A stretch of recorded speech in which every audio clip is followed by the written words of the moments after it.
Solaris by Stanisław Lem. Chapter 8, Part 2. I remembered an incident dating from my spell as assistant to Gibarian. A group of schoolchildren visiting the Solaris Institute in Aden were making their way through the main hall of the library and looking at the racks of microfilm that occupied the entire left-hand side of the hall. The guide explained that, among other phenomena immortalized by the image, these contained fragmentary glimpses of Asymmetriads long since vanished. Not single shots, but whole reels, more than 90,000 of them. One plump schoolgirl, she looked about 15, peering inquisitively over her spectacles, abruptly asked, "And what is it for?" In the ensuing embarrassed silence, the schoolmistress was content to dart a reproving look at her wayward pupil. Among the Solarists, whose job was to act as guides, I was one of them. No one would produce an answer. Each Asymmetriad is unique, and the developments in its heart are, generally speaking, unpredictable.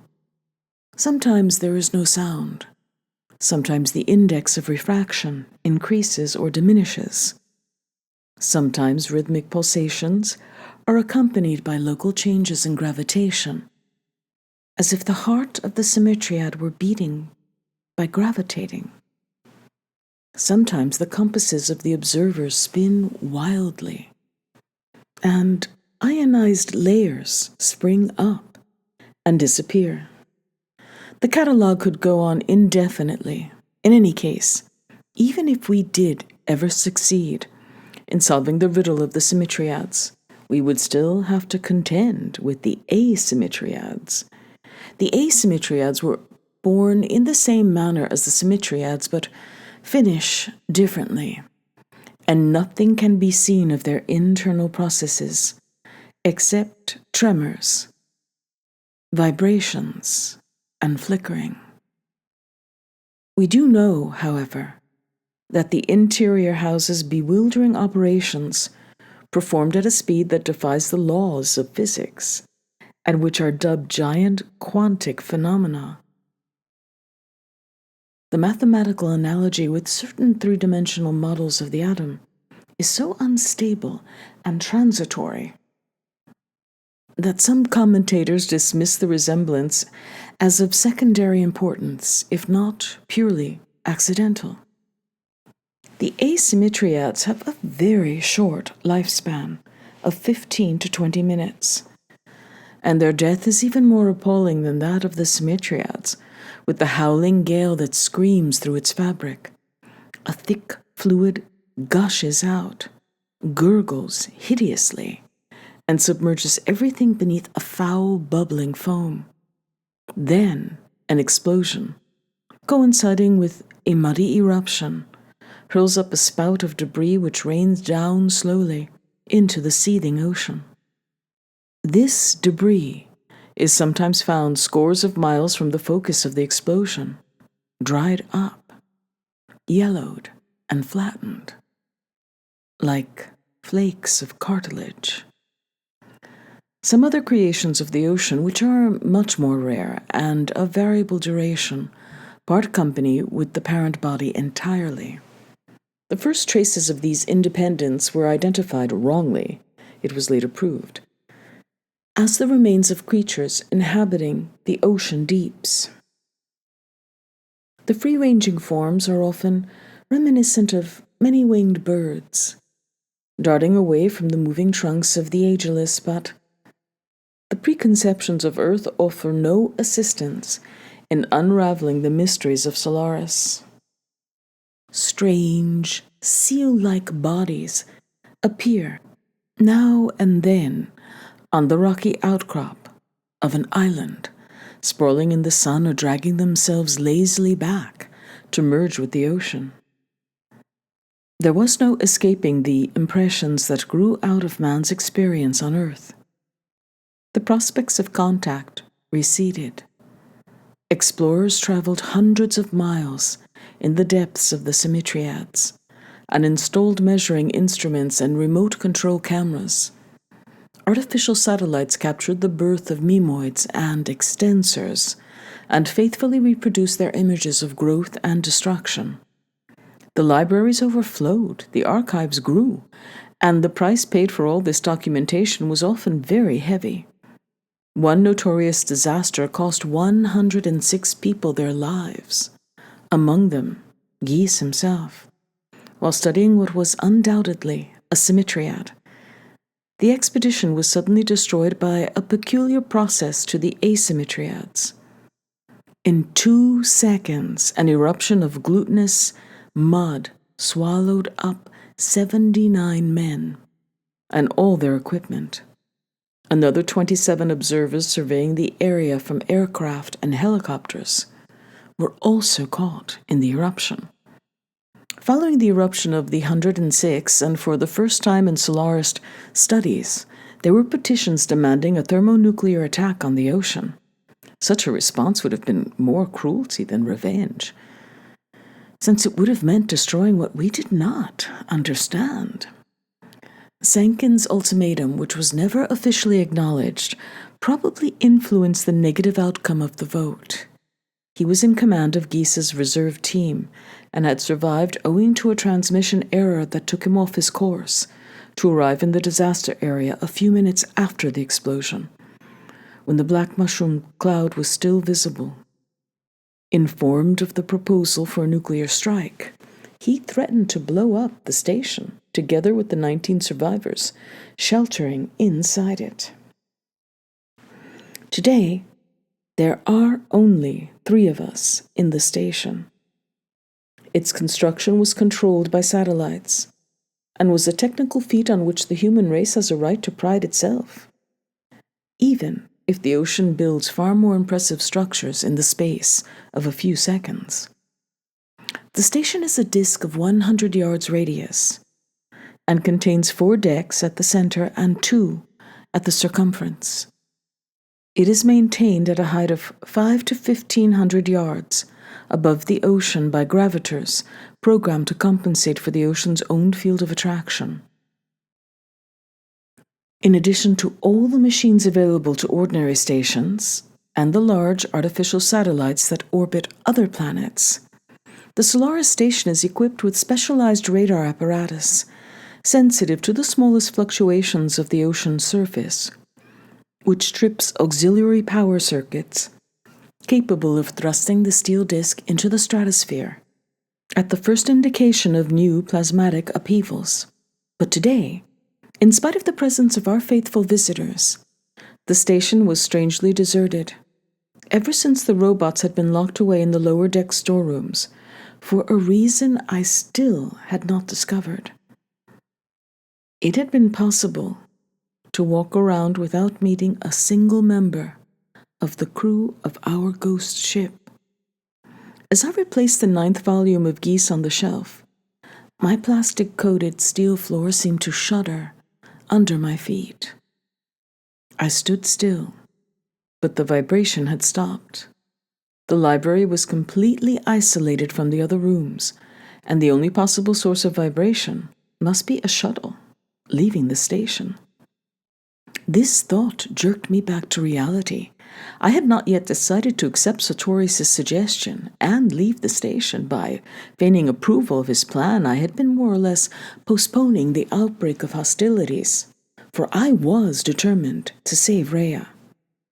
All the same, Sartorius might have had some chance of success.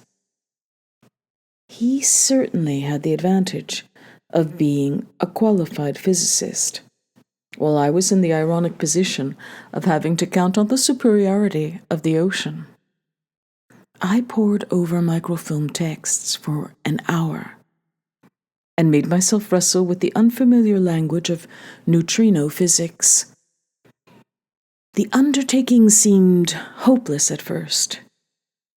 There were no less than 5 current theories, dealing with neutrino fields, an obvious indication that none was definitive. Eventually, I struck promising ground and was busily copying down equations when there was a knock at the door. I got up quickly and opened it a few inches to see Snow's perspiring face, and behind him, an empty corridor. "Yes, it's me." His voice was hoarse, and there were dark pouches under the bloodshot eyes. He wore an anti-radiation apron of shiny rubber, and the same worn old trousers, held up by elastic braces. Snow's gaze flickered around the circular chamber and alighted on Rhea, where she stood by an armchair at the other end. Then it returned to me, and I lowered my eyelids imperceptibly. He nodded, and I spoke casually. "Rhea, come and meet Dr. Snow. Snow, my wife." I'm just a minor member of the crew. Don't get about much." He faltered but managed to blurt out. "That's why I haven't had the pleasure of meeting you before." Rhea smiled and held out her hand, which he shook in some surprise. He blinked several times and stood looking at her, tongue-tied, until I took him by the arm. Excuse me," he said to Rhea. "I wanted a word with you, Kelvin." Of course. My composure was an ugly charade, but what else could I do? "Take no notice of us, Rhea. We'll be talking shop." I guided Snow over to the chairs on the far side of the room, and Rhea sat in the armchair I had occupied earlier, swiveling it so that she could glance up at us from her book. I lowered my voice. "Any news?" "I'm divorced," he whispered. If anyone had quoted this to me as the opening of a conversation a few days before, I would have burst out laughing, but the station has blunted my sense of humor. "It feels like years since yesterday morning," he went on. "And you?" "Nothing. I was at a loss for words. I liked Snow, but I distrusted him. Or rather, I distrusted the purpose of his visit." "Nothing, surely." "What?" I pretended not to understand. Eyes half shut, he leaned so close to me that I could feel his breath on my face. "This business has all of us confused, Kelvin. I can't make contact with Sartorius. All I know is what I wrote to you, which is what he told me after our little conference." "Has he disconnected his video phone?" "No. There's been a short circuit at his end. He could have done it on purpose, but there's also..." He clenched his fist and mimed somebody aiming a punch, curling his lip in an unpleasant grin. "Kelvin, I came here to... What do you intend doing?" "You want my answer to your letter? All right. I'll go on the trip. There's no reason for me to refuse. I've only been getting ready." "No," he interrupted. "It isn't that." "What then? Go on." "Sartorius thinks he may be on the right track." Snow muttered. His eyes never left me, and I had to stay still and try to look casual. "It all started with that X-ray experiment that he and Jabarian arranged. You remember? That could have produced some alteration." "What kind of alteration?"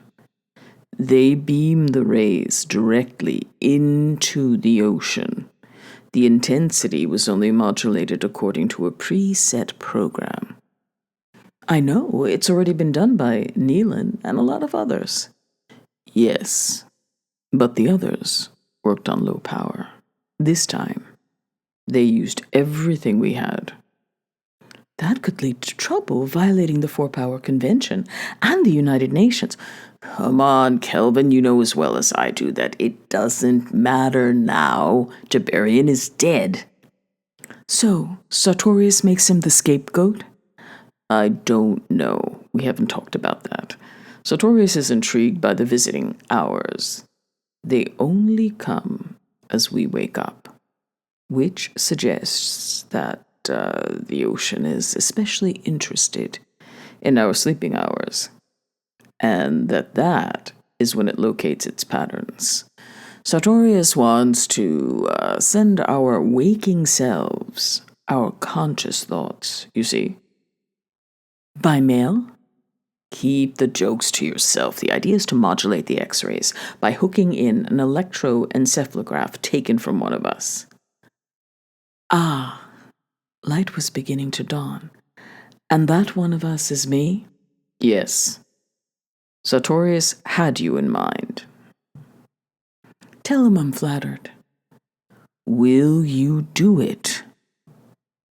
I hesitated. Snow darted a look at Rhea, who seemed absorbed in her book. I felt my face turn pale. Well? The idea of using X-rays to preach sermons on the greatness of mankind seems absolutely ridiculous to me. Don't you think so? You mean it? Yes. Right, he said, smiling, as if I had fallen in with some idea of his own. Then you're opposed to the plan. His expression told me that he had somehow been a step ahead of me all the time. Okay, he went on. There is a second plan. To construct a Roche apparatus. An annihilator? Yes. Sartorius has already made the preliminary calculations. It is feasible, and it won't even require any great expenditure of energy. The apparatus will generate a negative field 24 hours a day, and for an unlimited period. And its effect? Simple. It will be a negative neutrino field. Ordinary matter will not be affected at all. Only the neutrino structures will be destroyed, you see. Snow gave me a satisfied grin. I stood stock still and gaping, so that he stopped smiling, looked at me with a frown, and waited a moment before speaking. We abandon the first plan then, the Braveway plan. Sartorius is working on the other one right now. We'll call it Project Liberation. I had to make a quick decision. Snow was no physicist, and Sartorius's videophone was disconnected or smashed. I took the chance. I'd rather call the second idea Operation Slaughterhouse. And you ought to know, don't tell me you haven't had some practice lately, only there'll be a radical difference this time. No more visitors. No more phi creatures. They will disintegrate as soon as they appear. I nodded and managed what I hope was a convincing smile. You haven't got the point. Morality is one thing, but self-preservation. I just don't want to get us all killed, Snow. He stared back at me suspiciously as I showed him my scribbled equations. I've been working along the same lines. Don't look so surprised. The neutrino theory was my idea in the first place, remember? Look, negative fields can be generated all right, and ordinary matter is unaffected. But what happens to the energy that maintains the neutrino structure when it disintegrates? There must be a considerable release of that energy, assuming a kilogram of ordinary matter represents 10 to the 8th power ergs. For a phi creation, we get 5 to the 7th multiplied by 10 to the 8th. That means the equivalent of a small atomic bomb exploding inside the station. You mean to tell me Sartorius won't have been over all this? It was my turn to grin maliciously. Not necessarily. Sartorius follows the Fraser-Cajola school. Their theories would indicate that the energy potential would be given off in the form of light, powerful yet but not destructive. But that isn't the only theory of neutrino fields. According to Kayet and Avalov and Sion, the radiation spectrum would be much broader. At its maximum, there would be a strong burst of gamma radiation. Sartorius has faith in his tutors.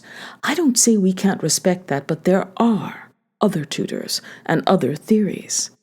And another thing, Snow. I could see him beginning to waver. We have to bear in mind the ocean itself. It is bound to have used the optimum means of designing its creations. It seems to me that we can't afford to back Sartorius against the ocean as well as the other theories. Give me that paper, Kelvin. I passed it to him, and he pored over my equations. What's this? He pointed to a line of calculations. That? The transformation tensor of the magnetic field. Give it here. Why? I already knew his reply. I'll have to show it to Sartorius. If you say so, I shrugged. You're welcome to it, naturally, provided you realize that these theories have never been tested experimentally. Neutrino structures have been abstractions until now. Sartorius is relying on Fraser, and I followed Sion's theory. He'll say I'm no physicist or Sion either, not from his point of view at least. He will dispute my figures, and I'm not going to get into the kind of argument where he tries to browbeat me for his own satisfaction. You, I can convince. I couldn't begin to convince Sartorius, and I have no intention of trying. Then what do you want to do? He's already started work. All his earlier animation had subsided, and he spoke in monotone. I did not know if he trusted me, and I did not much care. What do I want to do? Whatever a man does when his life is in danger. I'll try to contact him. Maybe he can develop some kind of safety device. And then, there's the first plan. Would you cooperate? Sartorius would agree, I'm sure of it. At least it's worth a try. You think so? No, he snapped back. But what have we got to lose? I was in no hurry to accept. It was time that I needed, and Snow could help me to prolong the delay. I'll think about it. Okay, I'm going. His bones creaked as he got up. We'll have to begin with the encephalogram, he said, rubbing at his overall as if to get rid of some invisible stain. Without a word to Rhea, he walked to the door, and after it closed behind him, I got up and crumpled the sheet of paper in my hand. I had not falsified the equations, but I doubted whether Sion would have agreed with my extensions of his theory. I started abruptly as Rhea's hand touched my shoulder. Kris, who is he? I told you, Dr. Snow. What's he like? I don't know him very well. Why? He was giving me such a strange look. So you're an attractive woman. No. This was a different sort of look, as if... She trembled, looked up at me momentarily, then lowered her eyes. Let's go back to the cabin.